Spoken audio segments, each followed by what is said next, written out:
दोस्तों मैं आप सभी को बता दूं, ये कहानी पूरी तरह काल्पनिक है। ये सिर्फ दर्शकों के मनोरंजन के लिए बनाई गई है। इसमें दर्शाए गए सभी पात्र, नाम, उत्पाद और घटनाएं पूरी तरह काल्पनिक है। ये कहानी किसी भी तरह से किसी भी व्यक्ति के भावनाओं, प्रथाओं, परंपराओं और विश्वासों के अपमान नहीं करती है।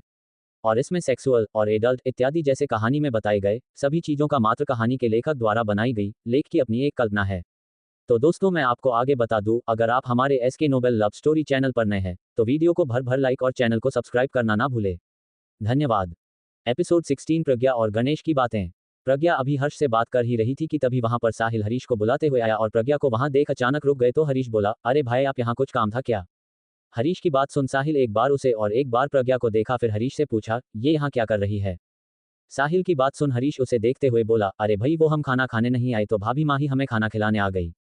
हरीश को प्रज्ञा को ऐसे भाभी माँ बोलते सुन साहिल हैरान हो गया और वो बोला, आपने इन्हें भाभी माँ क्यों बुला रहे हैं? इस पर हरीश मुस्कुरा कर कहा, वो क्या है ना भाई, आज माँ के बाद भाभी ही हैं जिन्होंने बिना कुछ कहे काम करते वक्त मुझे खाना खिलाया। हरीश की बात सुन साहिल थोड़े शक और थोड़े हैरानी में प्रज्ञा को देखने लगा, फिर हरीश को देख बोला, ठीक है अब चलो तुमसे एक काम था। जिसके बाद दोनों वहां से चले गए और प्रज्ञा भी हरीश के कमरे से किचन की तरफ साहिल के बारे में सोचते हुए बढ़ रही थी कि तभी वो सरिता जी से टकरा गई और सरिता जी ने उसे संभाला और बोले, अरे बेटा ध्यान से, कहाँ कोई हुई हैं आप? सरिता जी को देख वो थोड़ी हड़बड़ा गई और बोली, अरे माँ वो कुछ नहीं सोच रहे थे और सॉरी आपको कुछ हुआ तो नहीं?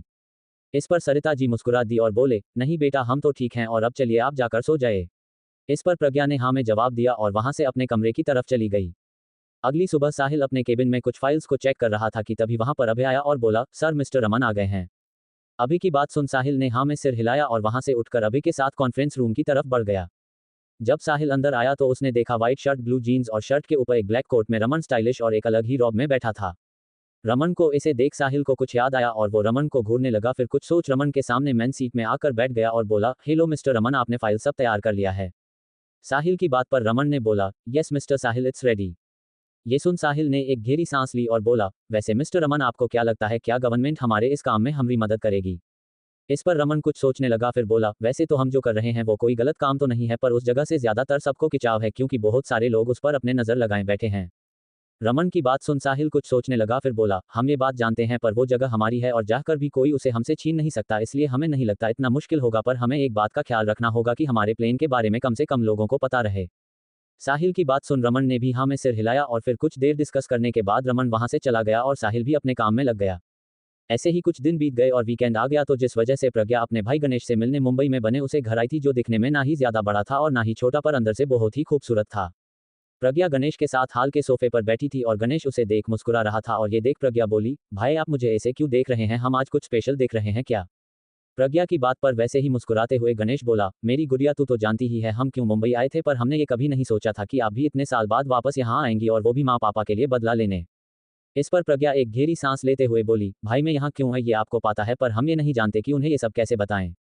प्रज्ञा की बात सुन गणेश उसके कंधे पर हाथ रख उसे आश्वासन देते हुए बोला, देखो गुड़िया हम जानते हैं कि ये थोड़ी मुश्किल है, पर मैं भी जानता हूँ कि तू उन्हें बता देगी और तू जो उन्हें प्यार दे रही है उसके सामने तेरी कोई भी झूठ बड़ी नहीं लगेगी, और वैसे भी तू जो भी कर रही है एक सच्चाई के लिए कर रही है और वो तुम्हें गलत नहीं समझेंगे, यह विश्वास है मेरा। गणेश की बात सुन प्रज्ञा एक फीकी सी मुस्कान के साथ कुछ दिन पहले हुए उसके और साहिल के बीच की बात याद करने लगी, फिर एक गहरी सांस ली और बोली, वैसे भाई कुछ हफ्तों में माँ पापा की डेथ एनिवर्सरी है, आपने कुछ सोचा है उसके लिए? प्रज्ञा की बात सुन गणेश वहां से उठा और एक बड़े से तस्वीर के सामने आकर खड़ा हुआ और उसे देखते हुए बोला, प्रज्ञा तू तो बहुत अच्छे से जानती है ना कि माँ पापा के जाने के बाद बहुत साल तक हमें उन्होंने ही पाल पोस कर बड़ा किया और हमेशा माँ पापा की श्रद्धांजलि दी थी, और कुछ साल पहले मैंने करना शुरू किया और अब मैं भी ये भी चाहता हूँ कि अब तू भी करें। ये बोल वो प्रज्ञा को देखते हुए बोला, क्योंकि माँ ने एक बात कहा था हमेशा कि उनकी बेटी इस पूरी दुनिया को लड़की और लड़कों में फर्क ना होने का सीख देगी, इसलिए हम चाहते हैं कि इस बार तू ये श्रद्धांजलि करेगी, मैं नहीं। एपिसोड 17 साहिल का दुख। गणेश की बात सुन प्रज्ञा सोफे से उठी और उस तस्वीर के पास आई जिसमें एक औरत, एक आदमी और दो बच्चों की तस्वीर थी, उसे हाथों से छूते हुए भरे गले से बोली, भाई हम नहीं जानते कि जो माँ ने बोलता है वो हम करने की क्षमता हम में है भी या नहीं, पर एक बात तो जरूर जानते हैं कि मैं अपने माँ पापा की जिंदगी को बर्बाद करने वालों को तो बिल्कुल भी नहीं छोड़ूंगी। फिर वो अपने आंखों में गुस्सा और नफरत के साथ बोली, क्योंकि उन हथियारों को नहीं पाता कि उन्होंने सिर्फ हमसे हमारे माँ बाप नहीं छीने थे बल्कि हमारा बचपन और हमारी पूरी जिंदगी छीन लिया। फिर उसने खुद को शांत किया और उस तस्वीर में खड़ी औरत को की तस्वीर को छूते हुए बोली, जब से ये गई हैं तब से खुद को अकेली महसूस कर रही हूँ, हमारे पास आप मामा मामी सब थे फिर भी माँ की जगह कोई नहीं ले पाया। प्रज्ञा को इसे इमोशनल होते देख गणेश ने उसे कंधों से पकड़ साइड से गले लगाया और बोला, मेरी प्यारी बहना इतना मत सोचो और हाँ मैं चाहता हूँ कि इस बार श्रद्धांजलि तुम ही दो, ठीक है? गणेश की बात सुन प्रज्ञा ने एक बार उस तस्वीर को देखा, फिर एक गहरी सांस ली और आंखों में आए नमी को साफ कर बोली, ठीक है भाई, मैं करूंगी। ये सुन गणेश मुस्कुरा दिया, जिसके बाद दोनों खाना खाने चले गए। दूसरी तरफ एक बड़े से बिल्डिंग के टॉप फ्लोर के कैबिन में रमन बैठा कोई काम कर रहा था कि तभी उसका सेक्रेटरी रेहान आया और बोला, सर साहिल जी ने कल आपके लिए वो फाइल्स भेज दिए थे। ये सुन रमन ने हाँ में सिर हिलाया और बोला, ठीक है अब तुम घर जा सकते हो, और आज भी तुम्हें ऑफिस बुलाना पड़ा, बुरा तो नहीं लगा। रमन की बात सुन रेहान बोला, अरे ये आप क्या बोल रहे हैं सर, हम जानते हैं अगर कोई काम सही समय पर नहीं हुआ तो आपको सही नहीं लगता, और कोई हेल्प करने के लिए ना भी रहें तो आप खुद ही कर लेते हैं, इसलिए आपने हमें बुलाया, इससे हमें अच्छा लगा कि आप हमारी मदद तो ले रहे हैं। रेहान की बात सुन रमन मुस्कुरा दिया, जिसके बाद रेहान वहां से चला गया और रमन उस फाइल्स को देखने लगा। फिर कुछ सोच उसने अपना मोबाइल उठाया और किसी को कॉल किया। जब उस तरफ से किसी ने कॉल पिक किया तो रमन बोला, देखो यार, मैं जानता हूं कि तुम्हें बताए बिना मैं तुम्हारे सामने आया, पर एक वजह है जो मैं तुम्हें बता दूंगा, पर मिलकर फोन पे नहीं। इस पर दूसरी तरफ एक लड़की की आवाज आई, इतना एक्सप्लेन कर रहे हो तो नहीं पूछूंगी अभी, पर तुमने मुझे कॉल क्यों किया? उस लड़की की बात सुन रमन बोला, मुझे तुमसे कुछ काम था, वो ये कि साहिल का को प्रोजेक्ट है, उसके अप्रूवल के लिए तुम्हारे पास उसका फाइल आएगा, तो इसलिए मैं चाहता हूं कि उसे एक्सेप्ट कर लो, क्योंकि साहिल का भरोसा हमारे लिए जरूरी है, इसलिए उसे देखकर साइन कर देना। रमन की बात सुन उस लड़की ने कहा, ठीक है देखते हैं, पर एक बात हमें समझ नहीं आ रही कि मेरा भरोसा जीतना समझ आता है, पर तुम्हें क्यों भरोसा जीतना है उनका? उस लड़की की बात सुन रमन बोला, क्योंकि जिस दिन उस दिन मैं नहीं चाहता कि वो मुझे गलत समझे। ये सुन उस लड़की ने दूसरी तरफ से एक गहरी सांस ली और बोली, ठीक है करो जो करना है, पर संभाल के, हमारे दुश्मनों को पता ना चले। इसके बाद फोन कट गया और रमन फोन को देखते हुए खुद से बोला, तुम जहां पर भी रहो पर अपनों के बारे में सोचना कभी नहीं छोड़ती। शाम का वक्त, आज प्रज्ञा घर में नहीं थी, जिस वजह से सरिता जी ने अकेली ही खाना बनाया था और जल्दी ही सब सोने चले गए, और साहिल भी अपने कमरे में सोने आया और अपने बिस्तर पर रपर लेट गया। साहिल अपने बिस्तर पर लेटा था कि तभी उसका फोन बजने लगा, तो उसने फोन लेकर उठाया और कान में लगाकर बोला, हेलो कौन है? साहिल की आवाज सुन दूसरी तरफ से किसी ने कुछ कहा, जिसे सुन साहिल की आंखों में नमी आ गई और वो धीरे से बोला, तुम सच बोल रहे हो, वो वापस आ रही है? इस पर उस तरफ से फिर से कुछ जवाब आया, जिसे सुनते ही साहिल बोला, ठीक है हम कुछ सोचते हैं। इसके बाद उसने फोन कट किया और बिस्तर से उठकर बालकनी में चला गया। वहां आकर चांद को देखते हुए नाम आंखों से बोला, तुम मुझसे दूर गई हो बिना कुछ बोले कि क्यों तुमने मुझे ऐसे ही अकेली छोड़कर और वादा तोड़कर चली गई, और अगर जाना ही था तो तुमने हमेशा मेरे साथ रहने का वादा किया ही क्यों? फिर गुस्से में रेलिंग पर हाथ मारते हुए बोला, और तुम चली भी गई वो भी ये सोचे बिना कि तुम्हारे बिना मैं कैसे जीऊंगा, और भूल गई रिश्ता था मेरा तुमसे। फिर साहिल गुस्से में अंदर आया और नाइट टेबल के ड्राइवर खोल वहां से एक बॉक्स निकालकर उसे डस्टबिन में फेंका और बोला, वैसे तो ये शादी बस माँ के लिए किया था, पर अब हम इस शादी को सही से निभाएंगे, जब वो मेरे बिना खुश रह सकती है तो मैं भी रह सकता हूँ, और अब वो देखेगी कि साहिल क्या है, और अब हम उससे मिलकर सारे रिश्ते तोड़ लेंगे। एपिसोड 18 रमन और प्रज्ञा। साहिल वापस कमरे के बाहर बालकनी में आया और खुद को शांत किया और खुद से बोला, तुमने मुझसे कहा था कि तुम भी मुझसे प्यार करती हो, पर तुमने मुझे छोड़ दिया और इन 4 सालों में आज तक एक बार भी मुझसे बात नहीं की। फिर वो अंदर आया और ड्राइवर से एक फोटो फ्रेम निकालकर उसे देखते हुए बोला, तुम मुझे छोड़कर चली गई, मैं तुमसे गुस्सा हूं, और यहाँ तक मेरी शादी भी हो गई, फिर भी तुम्हें बुला नहीं पा रहा और ना ही तुम्हारे तस्वीर को फेंक पा रहा हूँ। ये बोल वो अपने बस्तर पर बैठा और एक शायरी से दिल के दर्द उसने जाहिर किया। आखिर तुमने प्यार किया ही क्यों जब इस दिल को तोड़ना ही था, आखिर तुमने प्यार किया ही क्यों जब इस दिल को तोड़ना ही था, बता देती तो तेरे लिए खुद ही तोड़ देता। ये शायरी बोलते हुए उसके आंखों में नमी थी और वो बस अपने हाथ में पकड़ा फोटो देखते हुए कहीं खो गया था। अगली सुबह गणेश के घर में भाई बहन दोनों किचन में मिलकर नाश्ता बनाया, और आज वो दोनों सालों बाद ऐसे साथ में मिलकर खाना बना रहे थे। कुछ ही देर में वो दोनों नाश्ता बनाने के बाद उसे डाइनिंग टेबल पर लाकर खाने बैठ गए। गणेश खुद के लिए और प्रज्ञा के लिए खाना परोसते हुए बोला, कितने साल बाद आज फिर से हम दोनों ऐसे साथ में बैठकर खाना खा रहे हैं, और वो भी आज कुछ अलग ही खुशी मिल रही है।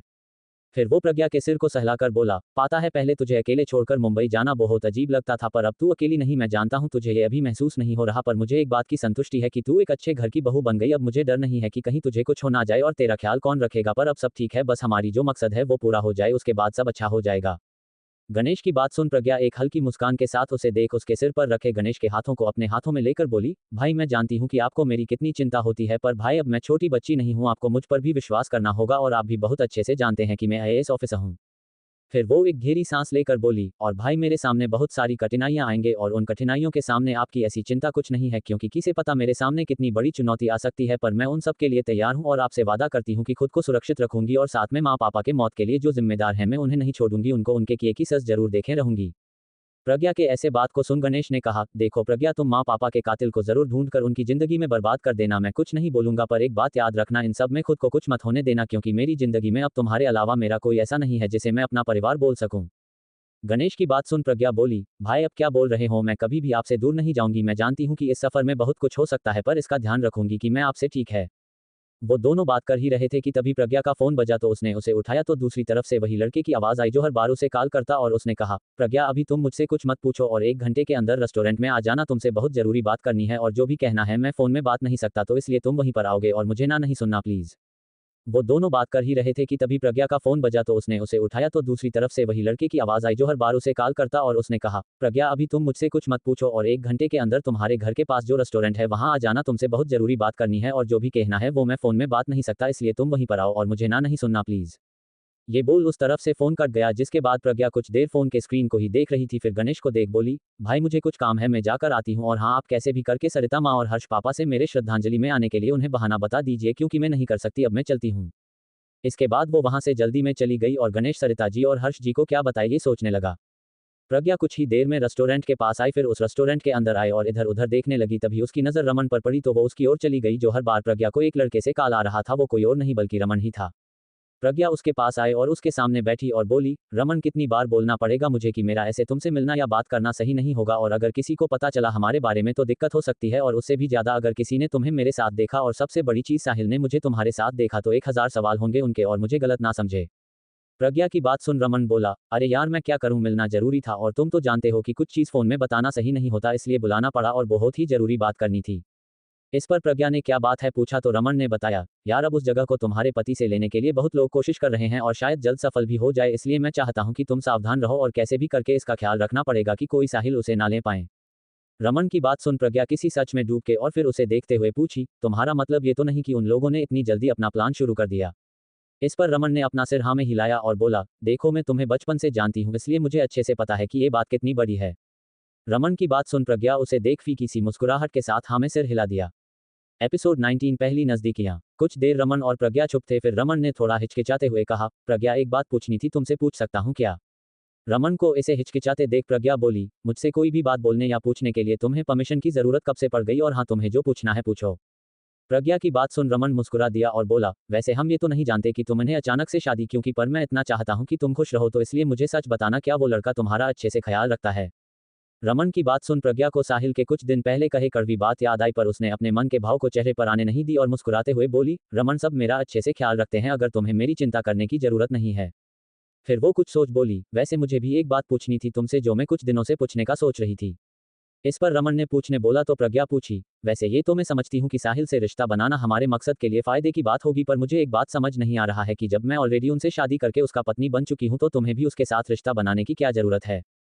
प्रज्ञा की बात सुन रमन बोला, हम जानते हैं कि तुम अब पत्नी हो उसके, पर हम एक बात नहीं भूल सकते कि तुम्हारे साथ सिर्फ उसका नहीं बल्कि उसके पूरे परिवार का रिश्ता है, पर मेरा वैसा नहीं है, मैं तो बस उसका बिजनेस पार्टनर हूं और कुछ नहीं, जिस वजह उसे मुझ पर कभी शक हो भी जाए तो ज्यादा फर्क नहीं पड़ेगा, पर अगर उसे तुम पर किसी बात का शक हुआ तो तुम्हारी शादीशुदा जिंदगी के साथ साहिल और उनके परिवार को भी ठेस पहुंचेगी। रमन की बात सुन प्रज्ञा कुछ देर सोची और फिर बोली, वैसे ये तो तुमने सही कहा, हमारे इस मकसद की वजह से उनमें से किसी को कुछ नहीं होना चाहिए। इसके बाद दोनों ने कुछ देर बात की, फिर वहां से अपने अपने घर की तरफ चले गए। प्रज्ञा जो रेस्टोरेंट अपने बैग के साथ घर जाने के लिए लाई थी वो सीधा रेस्टोरेंट से घर आए और सरिता जी और हरीश से मिलकर अपने कमरे में कपड़े बदलने चली गई। कुछ देर बाद बाहर आई कि तभी हर्ष जी और साहिल भी किसी वजह से घर आए और प्रज्ञा को देखे तो हर्ष जी बोले, प्रज्ञा आप घर आ गई, कैसा गया आपका वीकेंड आपके भाई के साथ? हर्ष जी की बात सुन प्रज्ञा मुस्कुरा दी और बोली, पापा अच्छा था और भाई बोल रहे थे कि कल या परसों आपसे कुछ बात करना चाहते हैं। प्रज्ञा की बात सुन हर्ष जी बोले, अच्छा गणेश को हमसे बात करना? ये बोल वो कुछ सोचे और फिर बोले, एक काम करो बेटा, उससे कहना कि कल एक पार्टी है जहां उन्हें आने बोल दीजिए, हम बात कर लेंगे। पार्टी की बात सुन हरीश जो वहीं पर खड़ा था उसने एक्साइटेड होते हुए कहा, क्या पार्टी सच्ची, पर किस खुशी में डैड? हरीश की बात सुन हर्ष जी मुस्कुरा दिए और गर्व से बोले, वो इसलिए हरीश क्योंकि जो प्रोजेक्ट रमन के साथ मिलकर करने वाले थे उस पर अप्रूवल मिल गया और इसी की खुशी पर दे रहे हैं ये पार्टी। ये सुन सब मुस्कुरा दिए जिसके बाद सब अपने अपने कामों में लग गए, वही साहिल ने कुछ लोगों के साथ मिलकर कल होने वाली पार्टी की तैयारी में लग गया। इधर प्रज्ञा किचन के सारे काम खत्म करके अपने कमरे में आए और बिस्तर पर बैठ हर्ष जी की बात के बारे में सोच रही थी और खुद से बोली, अभी तक तो किसी को नहीं पता कि मैं कौन हूं और किसी को ये भी नहीं पता कि वो कौन है जिसने प्रोजेक्ट को अप्रूवल दिया, और उसके बारे में किसी को ना ही पता चले तो ठीक है, पर क्या ये राज ऐसे ही राज रहेगा जब तक मैं ना जाऊं? अब बस यही डर है कि अगर मुझसे पहले किसी ने इस परिवार को ये राज बता दिया तो सब कुछ बिगड़ जाएगा और सब गलत हो जाएगा, इसलिए मुझे अब से सावधानी बरतनी होगी और ध्यान रखना होगा कि मेरे बारे में मेरे सीनियर और यहाँ के सीएम को छोड़ और किसी को अभी पता ना चले। ऐसे ही पूरा दिन निकल गया और सब जल्द ही अपने अपने कमरे में सोने चले गए और प्रज्ञा 2 दिन बाद फिर कमरे में आई थी, जिसे देख साहिल कुछ देर उसे देखा, फिर बिना कुछ बोले काउच पर लेट गया और इधर प्रज्ञा ने उसे इग्नोर कर बेड पर जाकर सो गई। अगले दिन सुबह सब जल्दी उठकर फिर शाम को होने वाली पार्टी के लिए तैयारी करने में बिजी हो गए और शाम तक सारी तैयारी करने के बाद पार्टी के लिए खुद तैयार होने सब अपने अपने कमरे में चले गए। प्रज्ञा भी अपने कमरे में आई और अलमारी से एक लाइट ब्लू कलर की सड़ी लेकर वॉशरूम में चली गई। कुछ देर बाद साहिल भी कमरे में आया तो उसने भी अपने कपड़े लेकर वॉशरूम की तरफ बढ़ा ही था कि तभी प्रज्ञा वॉशरूम से बाहर आए और दोनों एक दूसरे के सामने अचानक से आने की वजह से बैलेंस खो दिया और दोनों साथ में नीचे गिर गए। साहिल नीचे गिरा तो और प्रज्ञा उसके ऊपर गिरी थी। प्रज्ञा ने अपने हाथ साहिल के सीने पर रखी थी तो वही साहिल के हाथ प्रज्ञा के कमर पर थे। प्रज्ञा ने खुद को गिरते महसूस करते ही अपनी आंखें बंद कर ली थी पर साहिल ने अब अपनी आंखें खोल ली थी और वो एकटक बस प्रज्ञा के चेहरे को देख रहा था। प्रज्ञा ने अपने बाल धोया था जिस वजह से वो अभी भी गीले थे और उसके गालों पर आकर चिपक गए थे और अपने आंखें बंद कर जो बच्चों की तरह मुंह बनाया था इस वजह से वो बहुत ही मासूम लग रही थी और वो लाइट ब्लू साड़ी में बहुत ज्यादा खूबसूरत लग रही थी और साहिल की आंखें तो बस उसके मासूमियत और खूबसूरती में खो गया था। एपिसोड 20 प्रज्ञा और साहिल का डांस। साहिल अभी प्रज्ञा के आंखों में खोए हुए देख रहा था कि तभी प्रज्ञा को महसूस हुआ कि उसे चोट नहीं आई और वो किसी के बाहों में है तो उसने आंखें खोलकर देखी तो उसने देखा कि वो साहिल के बाहों में है। साहिल उसे एकटक देखे जा रहा था। ये देख प्रज्ञा भी कुछ पल के लिए साहिल के आंखों में देखती ही रह गई। वो दोनों एक दूसरे को देख ही रहे थे कि तभी हरीश बिना नोक किए अंदर आते हुए बोला, भाभी आपको माँ। पर जब उसने प्रज्ञा और साहिल को वैसे देखा तो वो बोलते बोलते रुक गया। वही जब साहिल और प्रज्ञा ने हरीश की आवाज सुना तो दोनों होश में आए और हरीश को वहां देख जल्दी से उठे और खड़े हो गए और ऑकवर्ड फील करते हुए इधर उधर देखने लगे। ये देख हरीश बोला, सॉरी वो मुझे नहीं पता था कि आप दोनों। वैसे भाभी आपसे कहना था कि माँ बुला रही हैं जल्दी आ जाएगा। ये बोल हरीश वहां से जल्दी में निकल गया और इधर प्रज्ञा और साहिल एक दूसरे से नजरें चुरा रहे थे। फिर प्रज्ञा जल्दी से अपना पल्लू ठीक कर वहां से चली गई और साहिल भी एक गहरी सांस लेकर वॉशरूम में चला गया। कुछ ही देर में सब तैयार हो गए थे और गेट्स भी आना शुरू हो गए थे और साथ ही रमन और गणेश भी आ गए थे। फिर थोड़ी देर बाद हर्ष जी स्टेज पर आए और सबको देखते हुए बोले, गुड इवनिंग सबको। जैसे आप सब जानते हैं हमारे कंपनी और मिस्टर रमन के कंपनी ने एक बड़े प्रोजेक्ट के लिए साथ आए थे और आज उस प्रोजेक्ट के लिए सब तैयार है और अगले हफ्ते से काम भी शुरू हो जाएगा, इसलिए उस खुशी को सेलिब्रेट करने ये पार्टी रखी है। तो हम चाहते हैं कि आप सब भी हमारे इस खुशी में इस पार्टी को एंजॉय करें। Thank you everyone. इसके बाद सब पार्टी एंजॉय करने लगे और इधर गणेश जो अब तक एक जगह खड़ा ये सब देख रहा था वो प्रज्ञा के पास आया और बोला, प्रज्ञा क्या हर्ष जी को तुमने उसके बारे में बता दिया? गणेश की बात सुन प्रज्ञा बोली, नहीं भाई हमने बस इतना बोल दिया है कि आपको उनसे कुछ बात करनी है तो उन्होंने आज बात करने के लिए कहा। प्रज्ञा की बात सुन गणेश उसे घूरने लगा और बोला, ये क्या है, अब मैं उन्हें ऐसा क्या बताऊं कि वो मान जाएं, तुम्हें कुछ दिन मेरे घर पर रहने दें। गणेश की बात पर प्रज्ञा मंद मंद मुस्कुराने लगी। फिर वो बोली, भाई अब मुझे नहीं पता कि आप कैसे मनाएंगे पापा को, इसलिए जल्दी कीजिए और उन्हें मना लीजिएगा। ये बोलने के बाद वो वहां से सरिता जी के पास चली गई। ऐसे ही पार्टी चल रही थी कि तभी हरीश स्टेज पर आया और बोला, तो गाइस जैसे आप सब जानते हैं कि अब इस घर में मेरी भाभी भी आ गई हैं, इसलिए आज हम हमारे भाई और भाभी का डांस देखेंगे। हरीश की बात सुन साहिल और प्रज्ञा हैरानी से एक दूसरे को देखने लगे तो हर्ष जी और सरिता जी भी उन दोनों को जाने के लिए बोलने लगे, जिसे देखो दोनों मान गए और स्टेज पर चले गए और एक दूसरे के सामने खड़े हो गए और प्रज्ञा का हाथ साहिल के कंधों पर था और साहिल के हाथ प्रज्ञा के कमर पर और दोनों ने गाने पर डांस करना शुरू किया। ख्वाब है तू, नींद हूं मैं, दोनों मिले रात बने, रोज यही मांगूं दुआ, तेरी मेरी बात बने बात बने। मैं रंग शरबतों का, तू मीठे घाट का पानी। मैं रंग शरबतों का, तू मीठे घाट का पानी। मुझे खुद में घोल दे तो मेरे यार बात बन जानी। रंग शरबतों का, तू मीठे घाट का पानी। मैं रंग शरबतों का, तू मीठे घाट का पानी। मुझे खुद में घोल दे तो मेरे यार बात बन जानी। रंग शरबतों का, तू मीठे घाट का पानी। मैं रंग शरबतों का, तू मीठे घाट का पानी। दोनों डांस करते हुए आज दूसरी बार इतने नजदीक खड़े थे और साहिल को प्रज्ञा की महक मदहोश किए जा रहा था तो वही प्रज्ञा को साहिल का इतना करीब होना दिल को सुकून भी दे रही थी और बेचैनी भी। मैंने तो धीरे से नींदों के धागे से बांधा है ख्वाब को तेरे। मैं ना जहां चाहूं ना आसमां चाहूं, आजा हिस्से में तू मेरे। तू ढंग चाहतों का, मैं जैसे कोई नादानी। तू ढंग चाहतों का, मैं जैसे कोई नादानी। मुझे खुद से जोड़ दे तो मेरे यार बात बन जानी। रंग शरबतों का, तू मीठे घाट का पानी। मैं रंग शरबतों का, तू मीठे घाट का पानी। मुझे खुद में घोल दे तो मेरे यार बात बन जानी। रंग शरबतों का, तू मीठे घाट का पानी। प्रज्ञा डांस करते हुए अपने मन में सोचने लगी, अजीब है, पहली बार किसी लड़के का स्पर्श मुझे बेचैनी और सुकून दोनों दे रहे हैं। मैंने तो धीरे से नींदों के धागे से बांधा है ख्वाब को तेरे। मैं ना जहां चाहूं ना आसमां चाहूं, आजा हिस्से में तू मेरे। तू ढंग चाहतों का, मैं जैसे कोई नादानी। तू ढंग चाहतों का, मैं जैसे कोई नादानी। मुझे खुद से जोड़ दे तो मेरे यार बात बन जानी। रंग शरबतों का, तू मीठे घाट का पानी। मैं रंग शरबतों का, तू मीठे घाट का पानी। तेरे ख्यालों से तेरे ख्यालों तक मेरा तो है आना जाना। मेरा तो जो भी है तू ही था, तू ही है, बाकी जहां है बेगाना। तुम एक मुसाफिर हो, मैं कोई राह अनजानी। तुम एक मुसाफिर हो, मैं कोई राह अनजानी। मन चाहा मोड़ दे तो मेरे यार बात बन जानी। रंग शरबतों का, तू मीठे घाट का पानी। मैं रंग शरबतों का, तू मीठे घाट का पानी। मुझे खुद में घोल दे तो मेरे यार बात बन जानी। रंग शरबतों का, तू मीठे घाट का पानी। गाना खत्म हुआ और दोनों एक दूसरे अलग हुए पर एक दूसरे के एहसास कहीं ना कहीं महसूस होना बंद नहीं हुआ था, पर क्यों ये वो दोनों समझ नहीं पा रहे थे। एपिसोड 21 रमन मेरा दोस्त है। दोनों के डांस पर सबने ताली बजाया और इधर सरिता जी और हर्ष जी मन में साहिल को इतने साल बाद फिर से ऐसे लोगों से अच्छे से मिलते और प्रज्ञा के बढ़ते रिश्ते को देख खुश थे। वही गणेश उन दोनों को देख अपने मन में बोला, माँ पापा आज आपकी बेटी एक अच्छे घर की बहू ही नहीं पर साथ ही एक अच्छी लड़के की पत्नी बनकर भी जिंदगी गुजार रही है। जो मैंने आपसे वादा किया था आज वह पूरा हो गया। आज आप जहाँ कहीं भी हैं वहाँ से देख रहे होंगे कि आपकी बेटी हमेशा की तरह उस मकसद और अपने बदले में ही नहीं बल्कि एक घर की लक्ष्मी बनकर और सबके दिल में जगह बनाकर जी रही है। पर वही इन सब से अलग रमन उन दोनों को देख अपने मन में बोला, वैसे मैं ये तो नहीं जानता कि साहिल कैसा इंसान है पर बस इतना डर है कि जिस दिन तुम्हारा सच सबके सामने आएगा क्या उस दिन भी ये परिवार और साहिल तुम्हारे साथ देंगे। वो सब अपने अपने सोच में घूम थे कि तभी उन सबको होश में लाते हुए हरीश बोला, सब ने हमारी भाभी का डांस तो देख लिया पर उनकी खूबी और उनकी कला जो है गाना तो इसलिए आज उनके सुरीली आवाज में एक गाना क्यों ना सुना जाए। हरीश बात सुन सब हाँ करके चिल्लाने लगे। वही यूं सुन प्रज्ञा हैरान हो गई कि तभी हरीश उसके पास आया और बोला, भाभी चलिए अब हम सबके लिए एक गाना गाए। हरीश की बात सुन प्रज्ञा थोड़ी हैरानी से पूछा, हरीश तुम्हें कैसे पता चला कि गाना मुझे आता है और मेरी हॉबी है। प्रज्ञा की बात सुन हरीश मुस्करा दिया और बोला, भाभी शादी के वक्त हम भी तो प्रयागराज आए थे ना, तब हमने वहाँ के कुछ शिव मंदिर की दर्शन की थी। तब वहाँ के पंडितों ने मुझे बताया कि वहाँ की एक एक मंदिरों में शाम या सुबह की आरती गाने वाली कौन है, पर उनका बस नाम सुना था। पर फिर जब मुझे आपका नाम पता चला और भाई ने बताया कि उनकी शादी आपसे होने वाली है और आप यहीं की रहने वाली है तो तब समझ आया कि आप और जिनके बारे में पंडित जी ने बताया था वो दोनों एक ही हैं। और फिर गणेश भाई ने भी बताया था कि आपको सिंग करना पसंद है। हरीश की ये सारी बातें सुन प्रज्ञा मुस्करा दी और फिर वो गाना गाने के लिए मान गई और वो स्टेज पर चली गई। फिर उसने एक गहरी सांस ली और फिर गाना गाना शुरू किया। यारा आ मंजिलें रुस्वा है, खोया है रास्ता, आए ले जाए इतनी सी इल्तिजा, ये मेरी जमानत है तू मेरी अमानत है। आ मुझको इरादे कस्में दे वादे दे, मेरी दुआओं के इशारों को सहारे दे, दिल को ठिकाने दे नए बहाने दे, ख्वाबों की बारिशों को मौसम के पैमाने दे, अपने करम की कर अदाएं कर दे इधर भी तू निगाहें। सुन रहा है ना तू रो रही हूँ मैं, सुन रहा है ना तू क्यों रो रही हूँ मैं, सुन रहा है ना तू रो रही हूँ मैं, सुन रहा है ना तू क्यों रो रही हूँ मैं। यारा प्रज्ञा के गाने में जैसे सब खो से गए थे। वही साहिल तो बस उसे एक तक देखे जा रहा था और वो प्रज्ञा को देखते हुए अपने मन में बोला, ये आवाज हमने कहीं तो इससे पहले भी सुना था पर कहाँ ये याद नहीं आ रहा। वो प्रज्ञा के गाने को सुन उस आवाज को इससे पहले कहाँ सुना था ये सोचने की कोशिश कर रहा था। वक्त भी ठहरा है कैसे क्यों ये हुआ, काश तू ऐसे आए जैसे कोई दुआ, तू रूह की राहत है तू मेरी इबादत है। आ अपने करम की कर अदाएं कर दे इधर भी तू निगाहें। सुन रहा है ना तू रो रही हूँ मैं, सुन रहा है ना तू क्यों रो रही हूँ मैं, सुन रहा है ना तू रो रही हूँ मैं, सुन रहा है ना तू क्यों रो रही हूँ मैं। यारा आ यारा।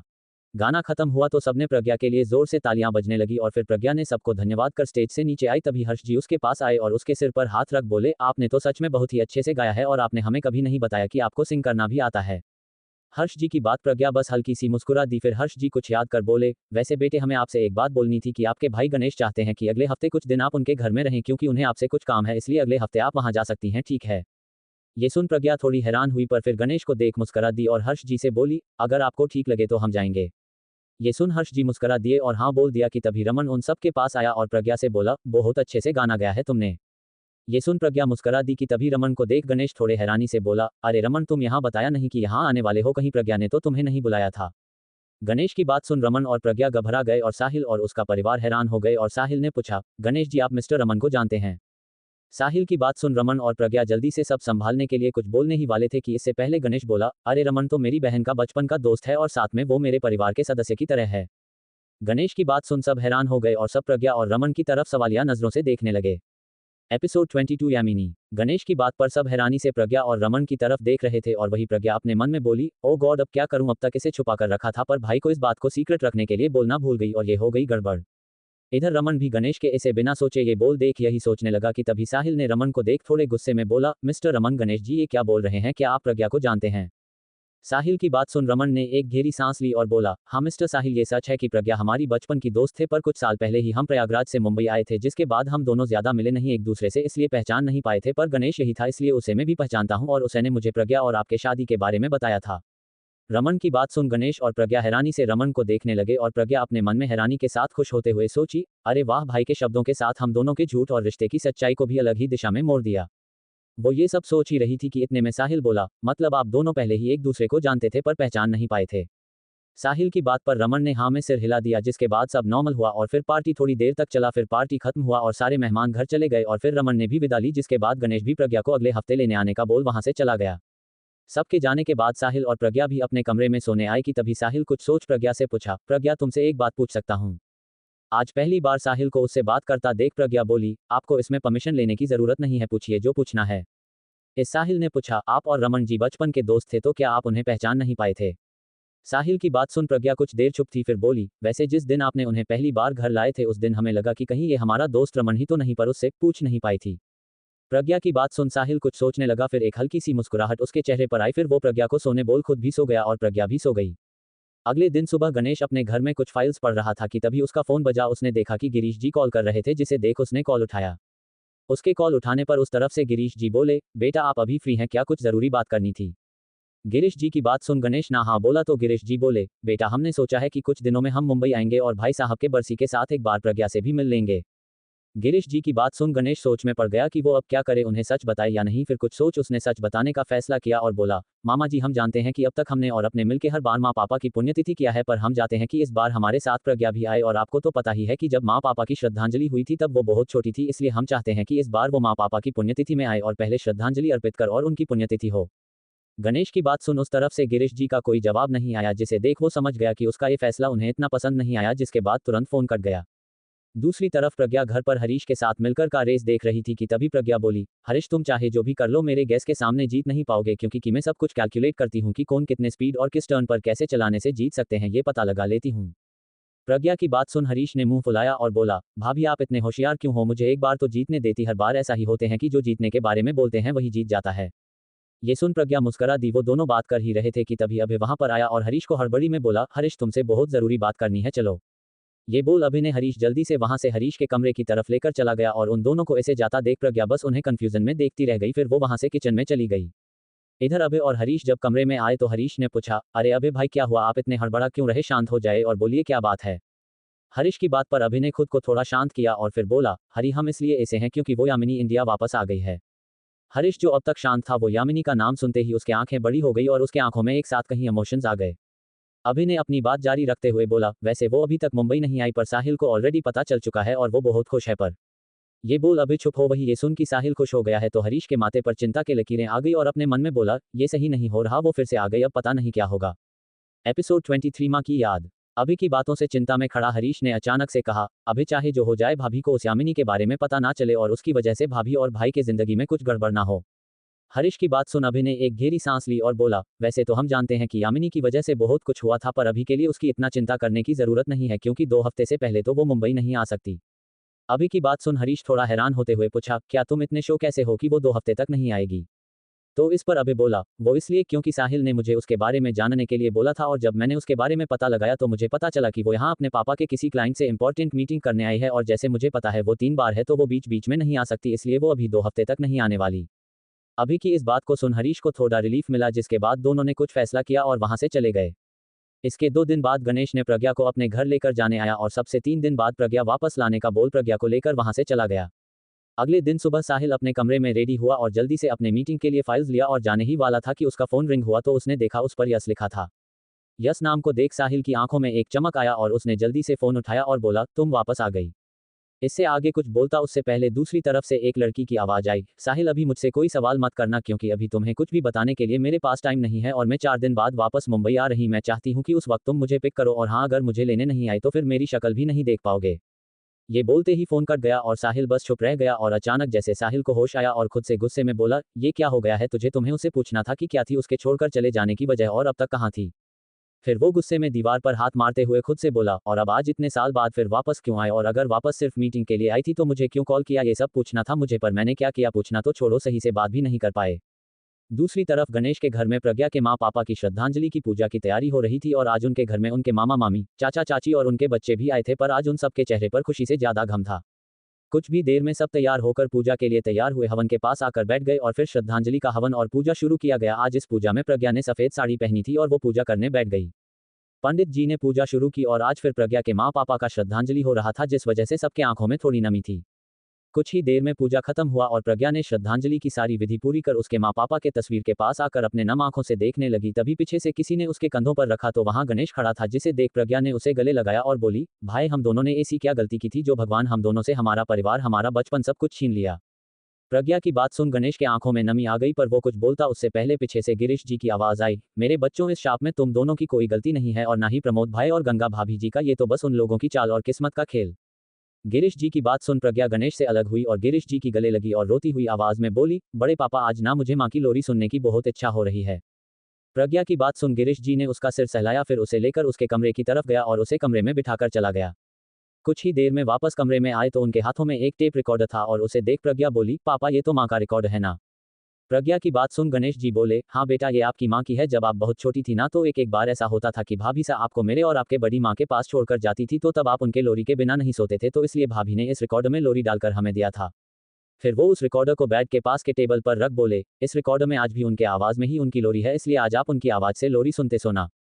गिरीश जी की बात सुन प्रज्ञा बहुत खुश हुई और फिर गिरीश जी उसे गुड नाइट बोल वहां से चले गए और प्रज्ञा उस रिकॉर्डर को लेकर उसे ऑन किया और वापस टेबल पर रख बिस्तर पर लेट गई। लोरी लोरी लोरी। एपिसोड 24, प्यार या धोखा। अगले दिन प्रज्ञा उठी और देखा कि बहुत देर हो चुका था, पर उसे उठाने कोई आया नहीं था, जिसे देख वो जल्दी से उठकर तैयार हो गई और नीचे आई तो सब बैठकर टीवी देख रहे थे। प्रज्ञा को देख गणेश सोफे से उठा और बोला, लगता है आज तुम्हें बहुत अच्छी नींद आई, इसलिए इतनी देर तक सोई रही। गणेश की बात सुन प्रज्ञा मुस्कुरा दी और गिरीश जी को देखते हुए बोली, हाँ भाई, बड़े पापा ने मुझे माँ के साथ सोने पर कैसे सोती थी वैसे सोने में मदद किया, बस इसलिए।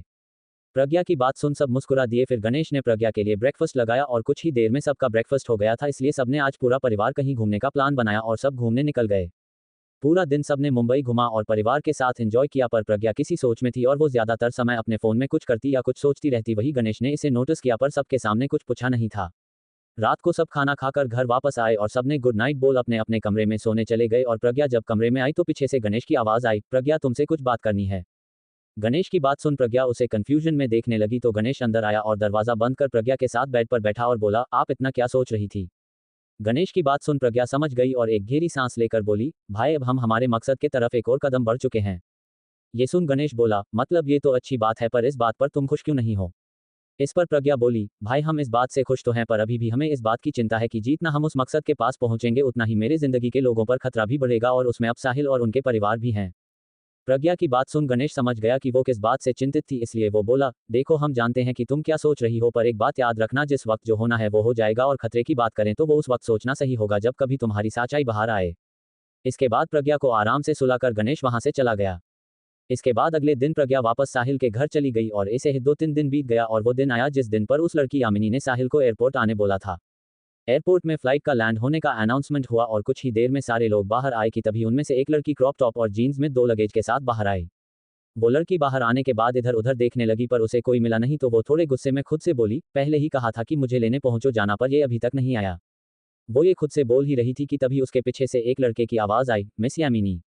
ये सुन उसने पीछे देखा तो वहां कोई और नहीं बल्कि साहिल का असिस्टेंट अभय खड़ा था। अभय को वहां देख वो लड़की बोली, अभय, तुम यहाँ, तो वो कहाँ है। उस लड़की की बात सुन अभय बोला, यामिनी जी, बॉस अभी एक इंपॉर्टेंट मीटिंग में बिजी हैं, इसलिए मुझे भेजा उन्होंने। ये कोई और नहीं बल्कि यामिनी थी, जिसके बारे में सुन साहिल को खुशी और दुख साथ में होता था और हरीश चिंता करने लगा था। अभय की बात सुन उसने ठीक है बोल लगेज को अभय को लाने बोल बाहर बढ़ गई और ये देख अभय को गुस्सा आया और उसके उस दिन का याद आया जब प्रज्ञा शादी के बाद मुंबई आई थी। फ्लैशबैक। जब प्रज्ञा के पास अभय ने 3 बैग देखा तो वो उससे एक बैग लेने गया, तो प्रज्ञा बोली, अरे अभय, क्या कर रहे हो। प्रज्ञा की बात सुन अभय बोला, अरे आप साड़ी में इन बैग उठाएंगी तो कहीं गिर ना जाएं। अभय की बात सुन प्रज्ञा हंस दी और बोली, अभय जी, आपको क्या लगाता है हम इतने कमजोर हैं, और हमारी माँ ने बताया था कि हमारे बोझ को कभी किसी और पर नहीं डालना चाहिए। इसके बाद प्रज्ञा ने खुद इस तीनों बैग को लेकर गई और अभय बस मुस्कुरा। Flashback and. अभय ने एक गहरी सांस ली और यामिनी की लगेज को लेकर वहां से का की तरफ चला गया। कुछ ही देर में यामिनी के साथ अभय साहिल के कंपनी के बाहर खड़ा था। दोनों अंदर गए और यामिनी को अभय ने साहिल के कैबिन के बगल के कैबिन में ले गया और साहिल जल्द ही आएगा बोलकर वहां से चला गया। वहीं इधर प्रज्ञा इन सबसे अनजान घर में सरिता जी के साथ सबका दोपहर का खाना बना रही थी कि तभी सब्जी धोते हुए अचानक उसका मंगलसूत्र टैप में फंस गया और कुछ होता उससे पहले ही प्रज्ञा ने उसे धीरे से टैप में से निकाल दिया, पर प्रज्ञा को अचानक बेचैनी सा एहसास हुआ, पर फिर खुद को संभाल अपने काम में लग गई। वहीं इधर साहिल कुछ ही देर में अपने मीटिंग को खत्म कर अपने कैबिन के पास आया और अभय से पूछा, वो आ गई है क्या। इस पर अभय ने हाँ में सिर हिलाया, तो वो जल्दी से वहां चला गया जहां यामिनी थी, और जब वो अंदर आया तो देखा कि यामिनी आराम से पैर पर पैर रख बैठी थी, जिसे देख उसे थोड़ा बुरा लगा और तभी उसे कुछ याद आया। साहिल, आई एम सॉरी, पर मैं अभी तुमसे शादी नहीं करना चाहती और मैं तुमसे दूर जा रही हूँ और मुझे ढूंढने की कोशिश मत करना। इन सारी बातों को याद कर उसे गुस्सा आया और उसका दिल बहुत दुखी हो गया और बस उसी धोखे के दुख में यामिनी को देखने लगा। एपिसोड 25, विक्रांत गुप्ता। जब साहिल को जब यामिनी के बातें याद आया तो वो गुस्से में उसे देखने लगा। वही जब यामिनी ने साहिल को इतने गुस्से में देखी तो वो थोड़ी घबरा गई, पर फिर कुछ सोच बोली, मैं तुम्हें एक्सप्लेन कर सकती हूँ कि क्यों मुझे ऐसे तुम्हें छोड़ना पड़ा था। यामिनी की बात सुन साहिल उसे सवाल भरे नजरों से देखने लगा और बोला, क्या मतलब है तुम्हारा, ऐसा भी क्या मजबूरी थी जो तुम्हें अपने प्यार को छोड़ना पड़ा। साहिल की बात सुन अचानक यामिनी के आंखों में आंसू आ गए और वो बोली, साहिल तुम भी जानते हो कि मेरे पापा किसी बात पर अड़ जाए तो वो किसी के नहीं सुनते। फिर यामिनी अपने आंसू पोंछ साहिल के पास आए और बोली, साहिल मेरे पापा ने मुझे चेतावनी दी थी कि अगर मैंने अपने करियर पर और कंपनी के लिए अमेरिका नहीं गई तो मेरी और मेरे परिवार से सब रिश्ता तुड़वाकर हमेशा के लिए उस घर से बाहर कर देंगे, तो तुम ही सोचो कि क्या मैं अपने माँ पापा को छोड़ दूँ। यामिनी की इस बात को सुन साहिल ने थोड़ी देर कुछ नहीं कहा, फिर वो बोला, वैसे तो मैं अभी कुछ बोल नहीं सकता क्योंकि तुम्हें एक बात पता नहीं होगा। साहिल की बात सुन यामिनी कंफ्यूजन में उसे देखने लगी कि तभी साहिल ने एक गहरी सांस लिया और बोला, शादी हो गया है मेरा, वो भी तब जब तुम यहाँ नहीं थी। वो आगे कुछ बोलता उससे पहले पीछे से किसी के गिरने की आवाज आई तो वो मुड़कर देखा तो यामिनी बेहोश होकर जमीन पर गिरी थी, जिसे देख साहिल जल्दी से उसके पास गया और घबराते हुए बोला, यामिनी क्या हुआ, उठो यामिनी। साहिल बहुत बार यामिनी को उठाने की कोशिश किया पर उसे होश नहीं आया, जिसे देख उसने जल्दी से यामिनी को उठाया और अभय को बुलाकर उसके साथ वहां से हॉस्पिटल की तरफ चला गया। कुछ ही देर में साहिल जल्दी में हॉस्पिटल के अंदर यामिनी को बाहों में उठाकर लेकर आया और डॉक्टर को बुलाकर उसे एडमिट कराया। साहिल रूम के बाहर इंतजार कर रहा था और उसे इतना परेशान देख अभय थोड़ा दुखी होकर अपने मन में सोचा, साहिल वैसे तो मैं तुमसे कुछ बोल नहीं सकता पर तुम ये सब करके उस मासूम को धोखा दे रहे हो जिसने तुमसे शादी की और तुम्हारे परिवार को प्यार दिया है। ऐसे ही थोड़ी देर इंतजार कर रहे थे कि तभी डॉक्टर बाहर आए और बोले, मिस्टर नायक आपको चिंता करने की जरूरत नहीं है, वो बस थोड़ी थक गई हैं और शायद ये जेट लैग की वजह से हुआ है और कुछ नहीं, पर आज के लिए उन्हें हॉस्पिटल में रहने दें, कल एक बार फिर से चेकअप करने के बाद आप उन्हें लेके जा सकते हैं। डॉक्टर की बात सुन साहिल को शांति मिला और डॉक्टर को थैंक्स बोल वहां से रूम के अंदर चला गया और यामिनी के पास बैठकर उसके हाथ को पकड़ बोला, मैं तो डर ही गया था कि कहीं तुम्हें कुछ हो तो नहीं गया। फिर साहिल रात तक उसके पास ही बैठा था, जिसे देख अभय बोला, साहिल तुम सुबह से इसके साथ हो और अब तो रात भी हो गया है और अब सब तुम्हारा इंतजार कर रहे होंगे। अभी की बात सुन साहिल ने कुछ सोचा, फिर उसने अपना फोन लिया और कमरे में बाहर चला गया। दूसरी तरफ साहिल के घर में प्रज्ञा को छोड़ सब खाना खा चुके थे, जिसे देख सरिता जी बोली, बेटी आप भी खाना खा लो, वैसे भी वो एक एक बार बहुत देर से घर आता है। सरिता जी की बात सुन प्रज्ञा मुस्कुरा दी और बोली, माँ आप चिंता मत करिए, अगर वो नहीं आई तो मैं खाना खाकर सो जाऊंगी, ठीक है। इसके बाद सरिता जी ने उसे के हाथ पैर सिर रख वहां से चली गई। वो इंतजार रही थी कि कुछ ही देर में उसका फोन बजने लगा, जिसे देख उसने फोन देखा तो वो शॉक हो गई, क्योंकि साहिल जिसने बस फॉर्मेलिटी के लिए प्रज्ञा से फोन नंबर मांगा था, आज पहली बार उसने खुद प्रज्ञा को कॉल किया था। वो उसी शौक में फोन उठाए और कुछ पूछने वाली थी कि इससे पहले ही साहिल ने उस तरफ से पूछा, क्या माँ और पापा ने खाना खा लिया। साहिल का सवाल सुन प्रज्ञा अपने शौक से थोड़ी बाहर आए और बोली, जी उन्होंने खा लिया है। प्रज्ञा के जवाब सुन कुछ देर खामोशी जा गई, फिर साहिल बोला, ठीक है, और अगर आपने खाना नहीं खाया है तो खा लेना, आज किसी काम की वजह से मैं घर नहीं आ पाऊंगा, इसलिए मेरा इंतजार मत करना। साहिल की बात सुन प्रज्ञा कुछ बोलने को हुई पर वो कुछ बोलता उससे पहले फोन कट गया, जिसे देख प्रज्ञा थोड़ी हैरान और थोड़ी कंफ्यूज हो गई, पर साहिल के आवाज में चिंता सुन प्रज्ञा ने समझा कि शायद काम में कुछ परेशानी है। इसके बाद प्रज्ञा ने खाना खाया और अपने कमरे में आकर कुछ देर किसी से बात करते हुए लैपटॉप में कुछ काम किया, फिर सोने चली गई। वही उसी वक्त मुंबई एयरपोर्ट से एक करीब 28 साल का लड़का जो 5'11" इंच लंबा, थोड़ा गोरा शरीर और स्टाइल में टी शर्ट और जीन्स पहने बाहर आया और उसके बाहर आते ही पास में खड़े एक काका काफिलान के पास खड़े बॉडीगार्ड्स ने उसके आसपास सुरक्षा घेरा बनाया और उसके कार में बैठने के बाद वहां से निकल गए। वो सब गाड़ी हाईवे में ऐसे जा रहे थे जैसे वो कोई बड़े घर की गाड़ियां थी और उसके अंदर वो लड़का थोड़ा मुंह फूला कर बैठा था और उसे बगल में एक क्रीम कलर की साड़ी पहने हल्के गहनों के साथ चेहरे पर अलग सा तेज और एक प्यारी सी मुस्कान के साथ एक लड़की बैठी थी और वो बहुत ही खूबसूरत लग रही थी। उस लड़की को देखते हुए वो लड़का बोला, दीदी आप ना हमेशा यही करते हैं, मुझे बिना कुछ बताए ऑस्ट्रेलिया से यहाँ बुला लेते हैं। उस लड़के की बात सुन वो लड़की मुस्कुरा दी और बोली, देखो हमारे गुप्ता परिवार का वारिस विक्रांत गुप्ता इतनी छोटी छोटी बातों पर गुस्सा हो जाता है, तो मैं सोच रहा कि जो साहिल ने किया है वो बताऊंगी तो तुम क्या करोगे। Episode 26 best lawyer. विक्रांत ने उस लड़की की बात सुन पूछा, दीदी आप ऐसा क्यों बोल रही हैं, क्या किया साहिल ने। इस पर वो लड़की बोली, उसने 1 महीने पहले शादी कर ली। उस लड़की की बात सुन विक्रांत हैरानी से उस लड़की को देखने लगा और वो बोला, क्या साहिल ने शादी कर ली और मुझे पता ही नहीं, और क्या उसने शादी उससे की है या किसी और से। विक्रांत के सवाल पर वो लड़की बोली, वैसे हमें जितना पता लगा है उसके हिसाब से उसने किसी और से शादी की है और वो यहाँ से नहीं बल्कि प्रयागराज से है। उस लड़की की बात पर विक्रांत बोला, अरे वाह दीदी, आज पहली बार ऐसा हुआ है कि यशस्विनी गुप्ता को किसी के बारे में सिर्फ वो कहाँ से है ये पता चला और उनका नाम नहीं। विक्रांत के ऐसे टांग खिंचाते देख वो लड़की यशस्विनी बोली, मेरे प्यारे भाई वो क्या है ना, मैंने उस लड़की पर इस बार कोई रिसर्च नहीं किया क्योंकि तुम्हारा दोस्त अभी कह रहा था कि वो बहुत अच्छी लड़की है। यशस्विनी की बात सुन विक्रांत कुछ सोचने लगा, जिसके बाद दोनों ने कुछ नहीं कहा और कुछ ही देर में दोनों एक बड़े से घर के सामने आए और कार से उतर घर के अंदर चले गए। दूसरी तरफ साहिल सुबह घर आया और जल्दी से अपने कमरे में आया तो देखा कि प्रज्ञा उठी हुई थी और ये देख वो थोड़ा हैरान हुए। वही साहिल को देख प्रज्ञा भी थोड़ी शौक, फिर वो बोली, साहिल जी आप आ गए, हमें लगा कि आप ब्रेकफास्ट के वक्त आएंगे। प्रज्ञा की बात सुन साहिल बोला, ओ वैसे तुम सोई नहीं क्या जो इतनी जल्दी उठकर बैठी हो। साहिल की बात सुन प्रज्ञा इधर उधर देखने लगी, फिर थोड़ा हिचकिचाते हुए बोली, वो आजकल हम कमरे में अकेले नहीं सोते थे, या तो आप होते हैं या भाई के घर में माँ का गाना। प्रज्ञा की बात सुन साहिल कंफ्यूज हो गया और पूछा, माँ का गाना था मतलब आपकी माँ तो प्रयागराज में रहती है ना। साहिल की बात पर प्रज्ञा बोली, हाँ वो यहाँ नहीं है, पर उनके गाने मेरे लिए रिकॉर्ड में रिकॉर्ड किया था जिसे मैं सुनती थी। इस पर साहिल बोला, अगर ऐसी बात थी तो आप यहाँ पर भी सुन लेती तो आपको सोने में आसानी होती। साहिल की बात पर प्रज्ञा बोली, पर साहिल जी मैं इस सब से माँ और पापा को परेशान नहीं करना चाहती थी। ये सुन साहिल कुछ देर बस प्रज्ञा को देखे जा रहा था, फिर बोला, पहली बात यहाँ लगाओगी तो किसी को परेशानी नहीं होगी, और दूसरी बात ये तुम्हारा भी कमरा है, इसलिए हर चीज करने से पहले हिचकिचाने की जरूरत नहीं है। साहिल की बात सुन प्रज्ञा हल्के से मुस्कुरा दी और बोली, ठीक है साहिल जी, अगली बार से हम इसका ध्यान रखेंगे। इसके बाद दोनों ने फ्रेश होकर नाश्ता करने नीचे आए और फिर कुछ ही देर में सबने नाश्ता कर अपने काम में लग गए। साहिल पूरी रात हॉस्पिटल में रहने की वजह से थक गया था, लेकिन एक जरूरी मीटिंग होने के कारण वो ऑफिस चला गया था। दोपहर को साहिल सारा काम खत्म कर यामिनी को देखने हॉस्पिटल आया और वो पहले डॉक्टर से मिला, फिर वो यामिनी के पास आया तो उसने देखा कि वो बिस्तर पर बहुत घूम-सूम सी बैठी थी। यामिनी को इसे देख वो उसके पास आकर बैठ गया और उसे देखते ही यामिनी के आंखों में आंसू आ गए और वो रूंधे गले में बोली, साहिल मैंने सोचा था कि तुम मेरा इंतजार करोगे, पर तुमने तो किसी को बिना बताए शादी कर ली, ऐसा क्यों। यामिनी की बात सुन साहिल ने कहा, देखो यामिनी तू तो मुझे छोड़कर चली गई, पर इससे मेरी माँ को बहुत बुरा लगा और 4 साल तक मेरे शादी के लिए ना बोलना उन्हें मंजूर नहीं था, तो वो भी क्या करती, तो उनके कहने पर इस बार मुझे शादी करनी पड़ी। साहिल की बात सुन यामिनी ने पूछा, इसका मतलब तुमने मर्जी से शादी नहीं की और तुम उसे छोड़कर मुझसे शादी करोगे, है ना। यामिनी की बात सुन साहिल एक पल के लिए सुबह हुए उसके और प्रज्ञा के बीच के बात पर चली गई, फिर कुछ देर की खामोशी के बाद वो वहां से जाते हुए बोला, हम इसके बारे में तुम्हारे ठीक होने के बाद बात करेंगे और अब हमें थोड़ा काम है इसलिए चलता हूँ। ये बोल वो वहां से चला गया और यामिनी उसे जाते हुए बस देखती रह गई। दूसरी तरफ गणेश एक केस में एक लड़की के गुनहगार को सजा देने के लिए सारे सबूत ढूंढ रहा था और इसी में उसका पूरा दिन इधर उधर घूमते हुए निकल, पर अच्छी बात यह थी कि ज्यादातर सबूत मिल गए थे, पर एक शख्स था जिसके बिना ये केस जीतना थोड़ा मुश्किल था। पर गणेश को विश्वास था कि वो अगले दिन कोर्ट आएंगे, बस अब सबको अगले दिन का इंतजार था।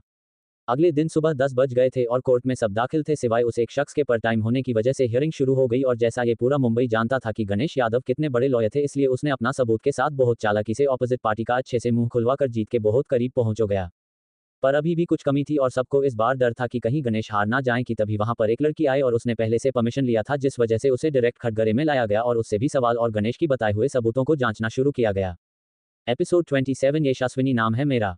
गणेश जो अपने केस लड़ रहा था उसके पास एक जरूरी सबूत नहीं था जिसके लिए वो इंतजार कर रहा था, कि तभी वहां पर वो लड़की आई जिसका गणेश इंतजार कर रहा था और उससे सवाल जवाब करने के बाद उस केस के आखिरी फैसला सुनाते हुए जज बोले, सारे सबूतों को मद्देनजर रखते हुए अदालत ये फैसला लेती है कि मिस्टर शंकर झा को 6 साल की कैद करने के साथ लड़की के परिवार को भुगतान के लिए 50 लाख भी भरना होगा। जज की इस बात को सुन गणेश के ऑपोजिट खड़ा शंकर झा गुस्से में गणेश को घूरने लगा, जिसके बाद कोर्ट डिसमिस किया गया और सब बाहर आए और बाहर आते ही गणेश ने उस लड़की से पूछा, स्वाति आप इतना लेट क्यों आए, हमें तो लगा कि कहीं आप डर कर चली तो नहीं गई और फिर आपके माँ पापा क्या करेंगे, ये सोचकर मैं घबरा गया था। गणेश की बात सुन वह लड़की स्वाति बोली, भाई आपको चिंता करने की जरूरत नहीं है, जिस घर में मेरे पापा ड्राइवर का काम करते हैं उस घर की छोटी मालकिन ने मुझे बचाया और यहाँ लेकर आए। स्वाति की बात सुन गणेश असमंजस में उसे देखने लगा तो स्वाति बोली, भैया वो क्या है ना, सच तो ये था कि मैं यहाँ आने के लिए निकली थी, पर बीच रास्ते में कोई मुझे किडनैप करना चाहते तो तब हम छोटी मालकिन ने हमें बचाया। स्वाति की बात सुन गणेश अपने मन में बोला, अरे वाह, पहली बार सुना है कि एक मालकिन ने अपनी नौकर की मदद की, आजकल तो लोग नौकरों को थोड़ा भी भाव नहीं देते, लगता है कि ये थोड़ी अलग हैं। दूसरी तरफ हॉस्पिटल में यामिनी बिस्तर पर बैठी थी कि तभी उसका फोन बजा तो उसने उठाकर बोली, हाँ पापा बोलिए क्या हुआ। इस पर दूसरी तरफ से उसके पापा ने कुछ कहा जिसे सुन यामिनी के चेहरे पर गुस्सा और कुछ अजीब सा भाव आया, फिर कुछ सोच वो बोली, पापा आप चिंता मत कीजिए, हम ऐसा कुछ होने नहीं देंगे जिस हम उसे खो दें।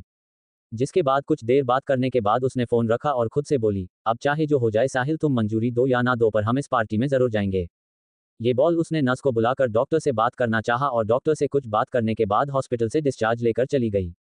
शाम हो गया था और साहिल आज सीधा घर आ गया था और ये देख प्रज्ञा थोड़ी हैरान थी, पर उसने कुछ कहा नहीं था।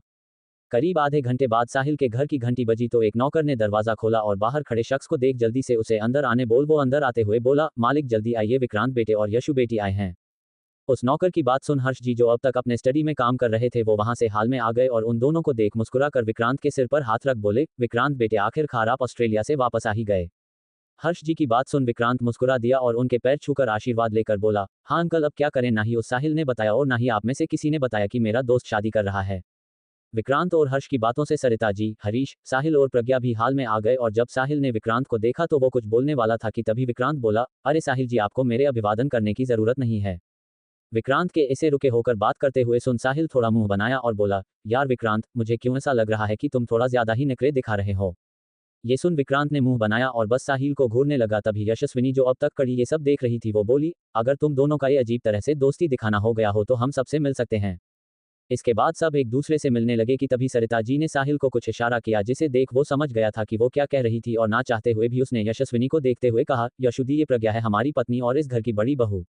इसके बाद यशस्विनी प्रज्ञा के पास आए और उसके साथ हाथ मिलाया और यशस्विनी मुस्कुराते हुए बोली, हाय प्रज्ञा, यशस्विनी नाम है मेरा और हम गुप्ता परिवार से हैं और हाँ मुझे ज्यादातर लोग प्यार से यशु बुलाते हैं।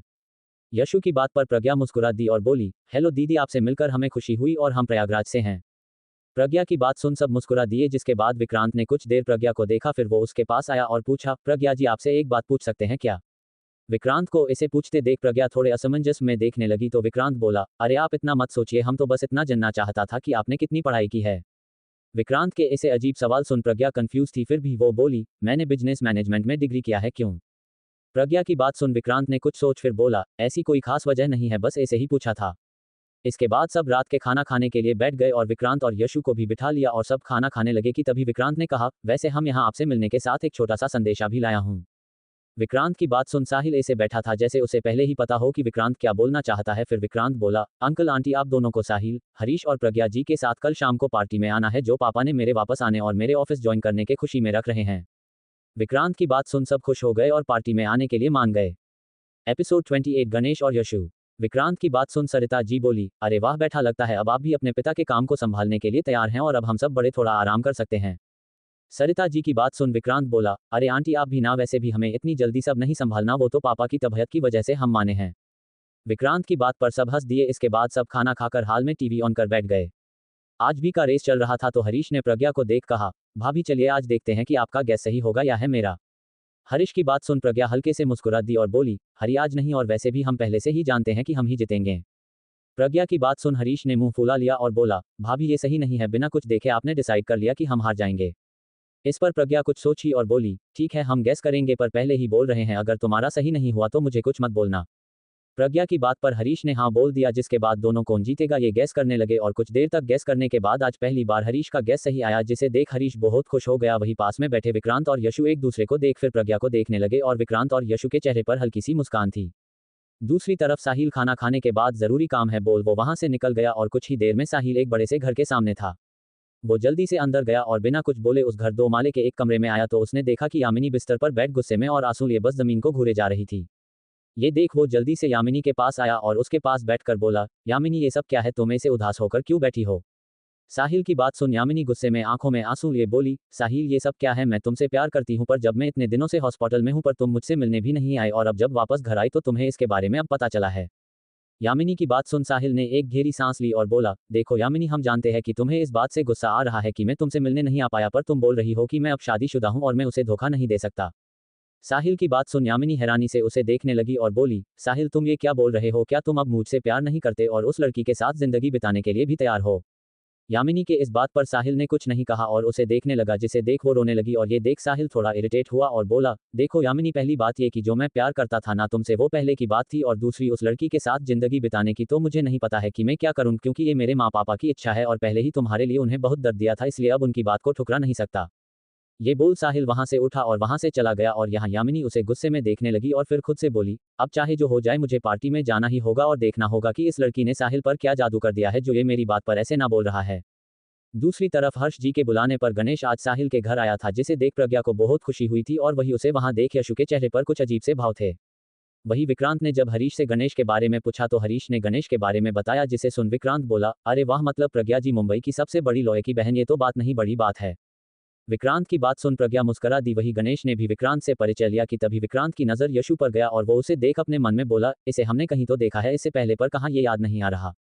गणेश को इसे यशु को घूरते देख प्रज्ञा थोड़ी कंफ्यूज हुई पर फिर भी उसने गणेश और यशु को एक दूसरे मिलते हुए कहा, वैसे भाई ये यशस्विनी गुप्ता हैं, विक्रांत की बहन। फिर यशु को देख गणेश को गर्व से देखते हुए बोली, और यशु ये मेरे भाई है और मुंबई के साथ इंडिया के बहुत अच्छे लॉयर भी हैं। प्रज्ञा की बात पर दोनों ने एक दूसरे को हैंडशेक किया। फिर गणेश ने प्रज्ञा से बात करने के लिए वहां उसके साथ चला गया। वही यशु अपने मन में गणेश को देखते हुए बोली, वैसे है तो ये एक अच्छे लॉयर पर इन्हें कहीं ना कहीं ये नहीं पाता कि सबूतों को संभलना भी पड़ता है और कल अगर हमने कल उस लड़की को बचाया नहीं होता तो पहली बार ये हार चुके होते। वैसे इंसाफ के लिए लड़ते तो हैं पर कुछ शातिर दिमागों के बारे में इन्हें सीखना पड़ेगा।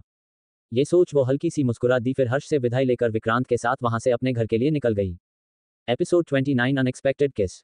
यशु और विक्रांत वहां से चले गए और तभी साहिल घर वापस आया और बिना किसी से कुछ बोले अपने कमरे की तरफ चला गया। इधर दूसरी तरफ गणेश ने प्रज्ञा को अपने साथ घर के छत की तरफ लेकर आया और प्रज्ञा को देख थोड़ा गंभीर हुआ और बोला, गुड़िया देख, मैं तुम्हें तुम्हारे मकसद को पूरा करने से नहीं रोकूंगा, लेकिन तुमने जो प्लान बनाया वो पूरी तरह से सही नहीं लग रहा, क्योंकि कुछ दिन पहले मैंने उसकी बात सुनी थी। जब प्रज्ञा ने गणेश की बात सुनी तो वो पूछी, ये आप क्या बोल रहे हैं भाई, क्या उन लोगों ने कुछ बड़ा सोच लिया है क्या, जिससे हमारा प्लान फेल हो जाएगा। इस पर गणेश ने कुछ कहा जिसे सुन प्रज्ञा के चेहरे पर परेशानी साफ झलकने लगी और वो सोचते हुए बोली, लगता है अब हमें उन सबसे बदला लेने के लिए बड़ा प्लान बनाना ही पड़ेगा। इसके बाद वो दोनों कुछ देर बात कर वहां से अपने अपने कमरों में चले गए।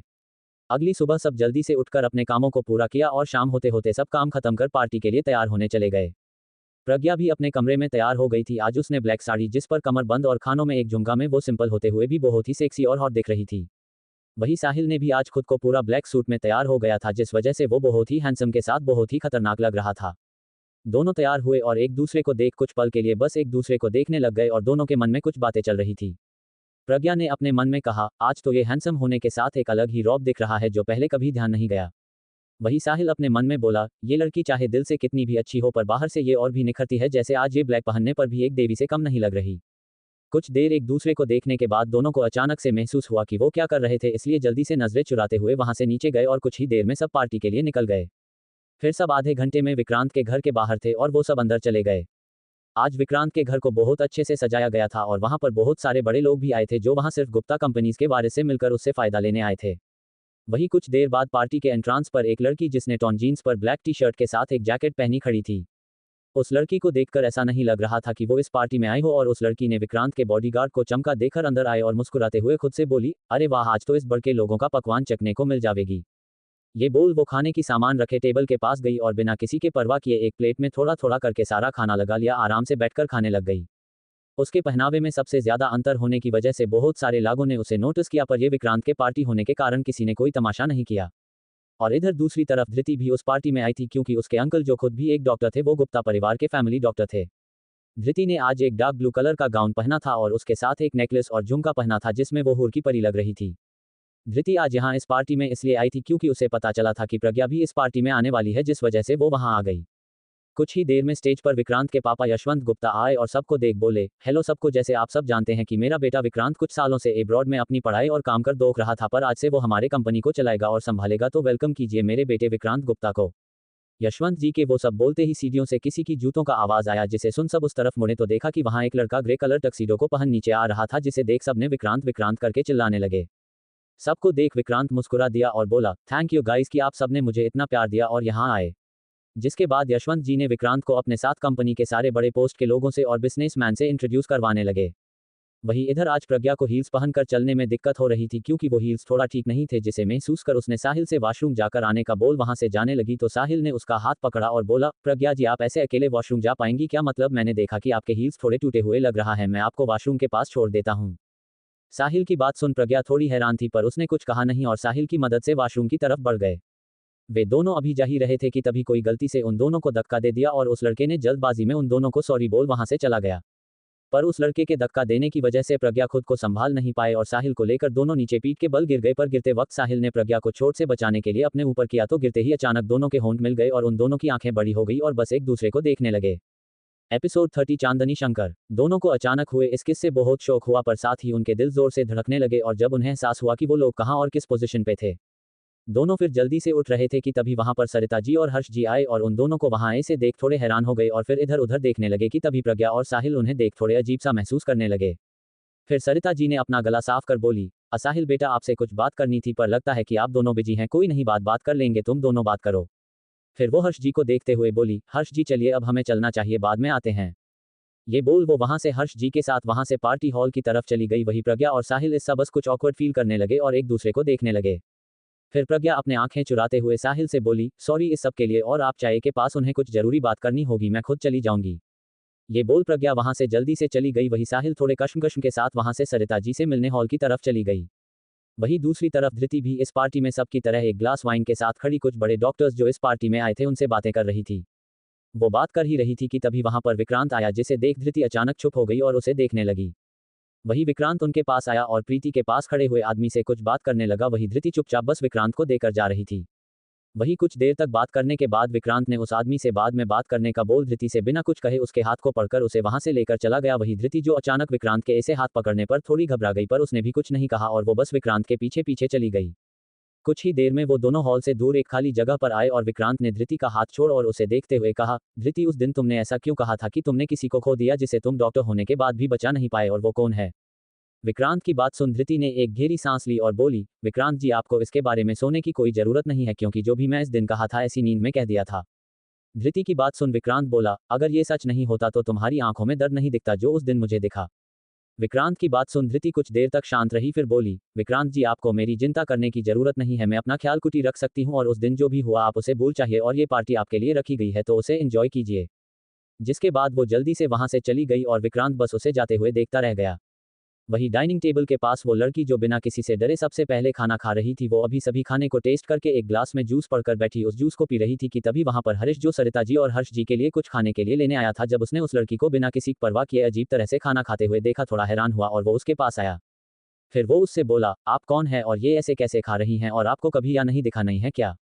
वे लड़की जो अब तक बिना किसी के बारे में सोचे खाना खा रही थी और अब जूस पी रही थी, तो जब उसने हरीश को ऐसे सवाल पूछते देख वो थोड़ी एटीट्यूड में बोली, मैं जो भी हूँ तुम्हें इससे क्या, और मैं कैसे खाना खाती हूँ इससे तुम्हें क्या, वैसे भी तुम्हारे पेट में तो नहीं जा रहा है ना, और तुम मेरे बारे में पूछने के लिए होते कौन हो, अब जाओ यहाँ से। हरीश से ये बोल वो जूस पीते हुए खुद से बोली, पता नहीं लोग ऐसे तंग करने क्यों आ जाते हैं। उस लड़की की बातों को सुन हरीश को थोड़ा गुस्सा आया और उसने गुस्से में ही बोला, हम जो कोई भी हो पर हम इतना तो जानते हैं कि खाना कैसे खाना चाहिए, पर हमने ये बात इसलिए नहीं पूछा कि मैं आपको ऐसे खाने से रोकना चाहता हूं, पर हम जैसे जानते हैं ऐसे पार्टी में हमें हमारे इमेज का ध्यान रखना चाहिए, और मैंने आपको आज तक यहाँ नहीं देखा, और जिस घर में आप है ना वो मेरे भाई के दोस्त का है। हरीश की बात सुन वो लड़की मुंह बिगाड़ते हुए बोली, अच्छा ये घर तुम्हारे भाई के दोस्त का है, पर पार्टी तो उन्होंने यहाँ आए सबके लिए दिया है ना, और जो पूछा था कि मैं कौन हूँ तो बता देते हैं, मेरा नाम चांदनी शंकर है और सब मुझे प्यार से चांद बुलाते हैं। फिर चांदनी कुछ सोच बोली, जैसे तुमने कहा कि ये तुम्हारे भाई के दोस्त की पार्टी है तो अच्छा होगा कि तुम इन पर छोड़ दो मुझे जानने का, और आज तक किसी ने भी हमसे ऐसे सवाल करना और एडवाइस देने की कोशिश नहीं की है, इसलिए तुम भी मत करो और यहाँ से जा सकते हो। इसके बाद चांदनी फिर से अपने जूस को पीने लगी। वही हरीश ये सब सुन बहुत गुस्से में आ गया था और गुस्से में बस चांदनी को घूरने लगा। दोस्तों आपको ये स्टोरी कैसा लगा है? हमें उम्मीद है कि आप लोगों जरूर अच्छा लगा होगा, तो आप लोग लाइक कमेंट सब्सक्राइब करना ना भूले ताकि हमारा स्टोरी सबसे पहले आप तक पहुंचे। धन्यवाद।